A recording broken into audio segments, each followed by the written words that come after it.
Hello, everyone. Welcome to Talk BGKY, the official podcast of the city of Bowling Green in Kentucky. So glad to have you all listening with us today. My name is Talia Butler. I am the Downtown Development Coordinator for the city of Bowling Green and will be your host today. Joining me is a very special guest in our studio. We have Mr. Tyler Mansfield here. And Tyler is a man that wears a lot of hats. He is a local Bowling Green guy and does some local work, but also some national work for some other folks too. So Tyler, tell us a little bit about yourself and what you do. Well, first of all, special. That's so nice, Talia. Thank you very much for that.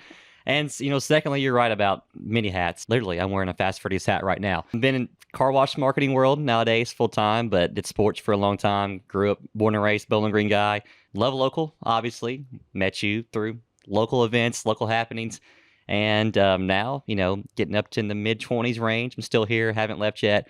And just doing as much as I can while I still can, because one day I'll be old, so take my time now to do as much as possible.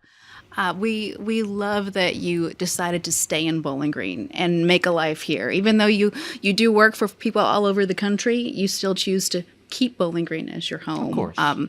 And the Fast Freddy's name is kind of why we initially wanted to have you on and talk about this. There's a lot of other stuff we're going to touch on today too, and I'm so excited to share all of this with you all listening today. The first thing is Fast Freddy's Car Washes has been truly impactful with all of their sponsorship of our downtown events for this entire year of 2024. You all kindly came in at Duncan Hines Days for the Downtown Harvest Festival and for Downtown Lights Up and have been part of all of these events this year, and we're so grateful for that. Tell us a little bit why you wanted to be a part of these downtown events with us. Just being a local guy and seeing how local events bringing people together, people flock out, from kids to families, people that just are traveling here. Duncan Hines Days was nuts. This year, there's people really from, stats tell it all. People from all over the country, states. You have all the numbers. I've seen them. But with us, it's like, listen, these are three huge events between Duncan Hines Days to Harvest Fest to Downtown Lights Up.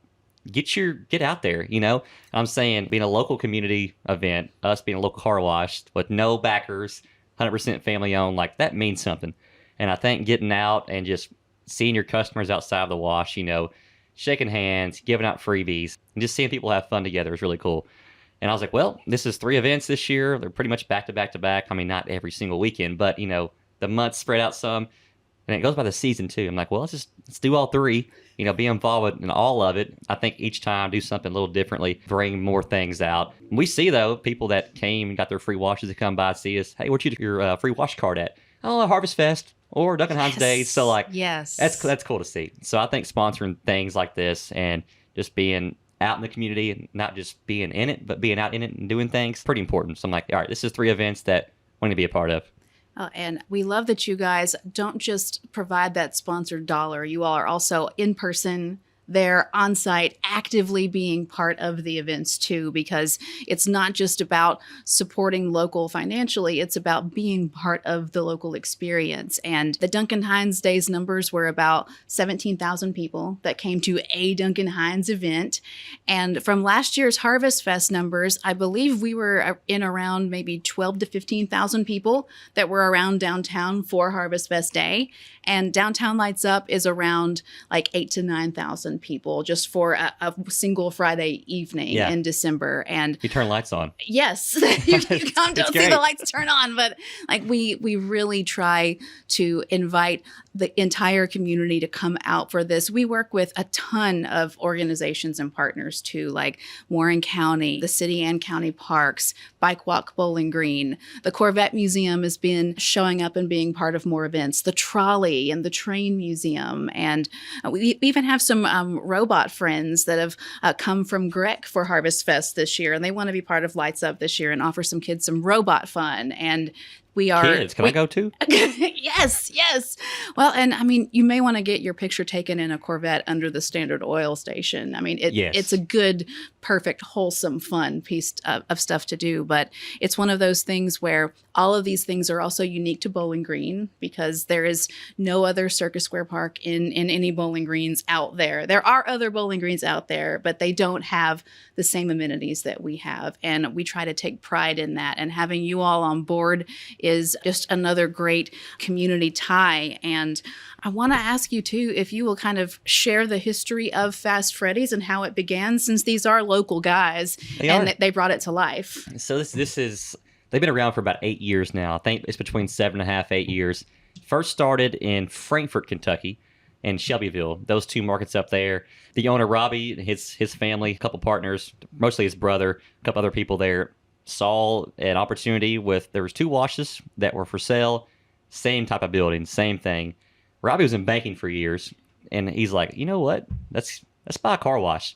He bought 2. This is, I was still young 8 years ago, but he ran those up there. And at first the plan was just to keep it the same name, just open it, kind of financial backing into this and see what happens. And he's like, all right, now I think I want my own brand. So his dad's name is Freddie Rather, banker for years, super, super awesome guy. So use his dad's, he's known for his big white hair. So that's the logo. And so that is the Freddie. Freddie is a real guy. Person. Yes. Look at that question. Is Freddie real? And also people think Freddie's the owner. Like Freddie owns it. I'm like, well, not really. But yeah, so Freddie's a real person. Fast Freddy's opens up. But Robbie grew up here, Scottsville, Bowling Green area. So out there, and then living here, he said, well, he was driving to Frankfort, Shelbyville for a long time to get sites built there. And obviously Bowling Green's a growing market. You see there's car washes at every street corner down this town, as well as coffee shops and other things. But with Fast Freddy's, he said, hey, let's bring one to Bowling Green. So he broke ground on, let's see, what came first? There's Fairview Avenue by Burger and Bowl, Home Depot over on Gary Farms. Those two opened in the span of like 6 months apart. I think we're going on almost 2 years of being open at, I believe Fairview came down first. Yeah. And then like 6 months later, Gary Farms opened up. So now there's 2 in town that are open up, both always busy, a lot of good clientele, monthly members. And I mean, it's went from 1 location to now 5. So there's a market up north, that area, market down here, 100% family owned. I mean, it's just, that's the coolest thing about it. We all make our own decisions. Me being the director of marketing, I came in back, it's been a little over a year now. So I guess the sites here have been open for maybe 5-6 months. I came in a good time, clean the brand up, make things look good, get on the same page. And now we're under one roof. Marketing's under one roof. And now in the marketing world, we're strict about that. And now, I mean, it's going great. And now people know us in the community. We get out and about and see people and make contacts, connections. And it's been great. And like you said, it's locally owned and family owned. And that's another reason why we want to make sure that you all get support too, because we love local businesses, small business owners and entrepreneurs, and family owned businesses here. And we want to uplift all of those. There's a ton of them around downtown, most all of Fountain Square area, and all the way down toward the View and Hickory and Oak and Skypack and Ballpark area.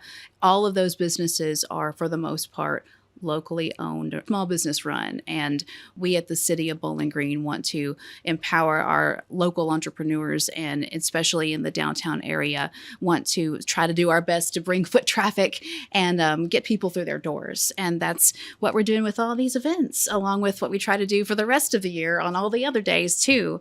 Tyler, I wanted to touch on something else too, and you and I have this in common too. We are both Bowling Green natives, born and raised right here, and we talked about this before we started recording, but the downtown Bowling Green that we live in now is not the same downtown Bowling Green that we grew up in over the last 20 to 30 years. Right. I grew up around the Greenwood High area, and you were Warren East, right? Yeah, so we even lived in different areas of the county, and our paths didn't even cross until recently. But like, I don't know about you, but we hung out at the mall, the movie theater, or like the Kmart parking lot. We did not come to downtown. Downtown was, you didn't think about, let's go downtown tonight. It was different.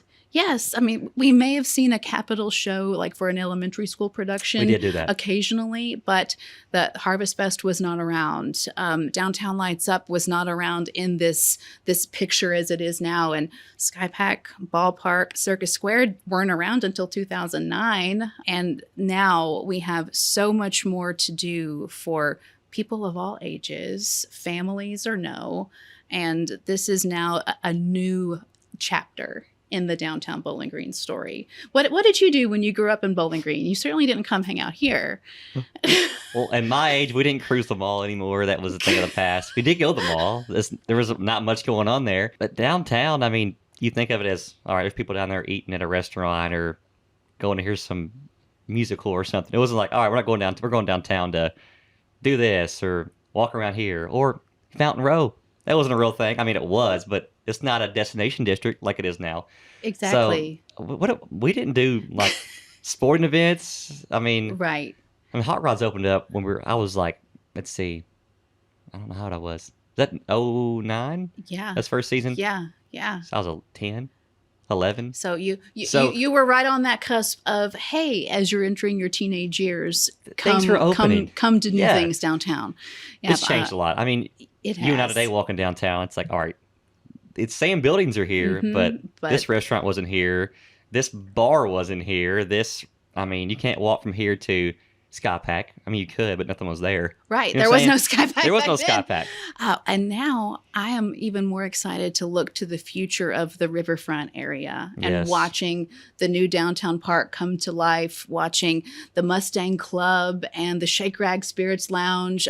White Swirl Brewery's been killing it now for a year. Like all of that area of the historic Shake Rag District and riverfront, I'm looking forward to. And I know that you're going to be way part of that scene as well. And I know you're a big supporter of that too. You can leave here and walk any direction and you'll find somewhere to hang out or meet somebody. And people come to town and are like, hey, you from here? And I love meeting people in the square. It's like, hey, where's this restaurant? Like last night, someone said, hey, is there a pizza place down here? I'm like, yeah, Alley Pub's right here. They're closed on Tuesdays during the fall and winter. But there's Mellow Mushroom down the street. They're like, oh, okay, you from here? Well, that's a different conversation. Yes, I'm from here. Yes. And they ask about all kinds of stuff. So I'm happy to answer it. And I'm like, there's more coming. Well, it's awesome. I'm glad you brought that up because there's a ton of out-of-towners and tourists that come to downtown.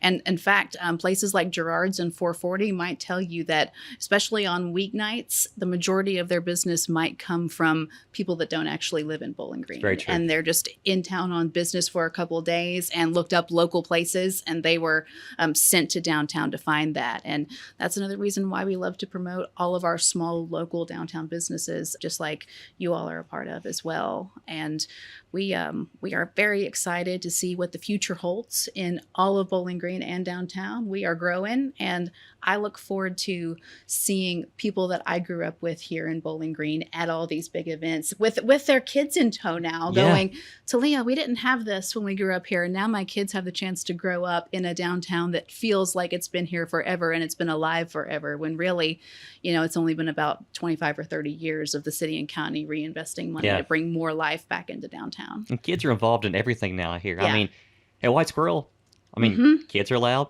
Dogs on leashes are allowed. I mean, there's no cutoff saying like, all right, it's adults only, or places like that. It brings everyone together. And that's why Sean calls it Bowling Green's living room. Yes. I mean, it's so cool. Well, and there's a misconception too that a brewery or like any of that kind of entertainment scene means you can't bring your family or you can't bring your pets. That's just not true.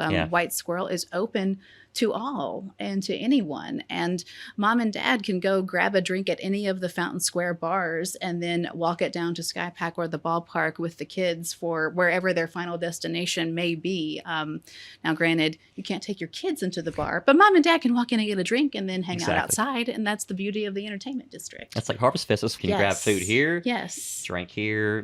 Kids can do a craft. They can jump on an inflatable or activity, whatever you got going on. There's tons of stuff going on. You can find so cool. all of that information in several ways. You can visit our social media. It's Downtown BGKY on Facebook, Instagram, and X, or visit our website. It's bgkydowntown.org. And all this information is also on the City of Bowling Green's website and event calendar and shared from the city's social media as well. And Tyler, how can they follow Fast Freddy's? So we're big on Facebook. You can just search us Fast Freddy's Car Wash. I think we're like 6,000-ish followers. So that's the one. You don't want to sit well, has like 5 followers, probably a spam bot. But 2 locations in Bowling Green, Gary Farms Boulevard, and over on Fairview Avenue. Come by and see us. First month, any plan, $20. Year round, never ends. Free wash. You can text the word Fred, F-R-E-D, to 56506. Free car wash. And we'll be at Lights Up with freebies and all that fun stuff. So Awesome. might have new hats too. Ooh. Koozies, all that fun stuff. Come get some swag and get a free car wash at our downtown events. And thank you again, Tyler, for being on today. And thank you to everyone who listened with us today. This is Talia Butler with the City of Bowling Green and your official Talk BGKY podcast for the City of Bowling Green. Have a great rest of your day.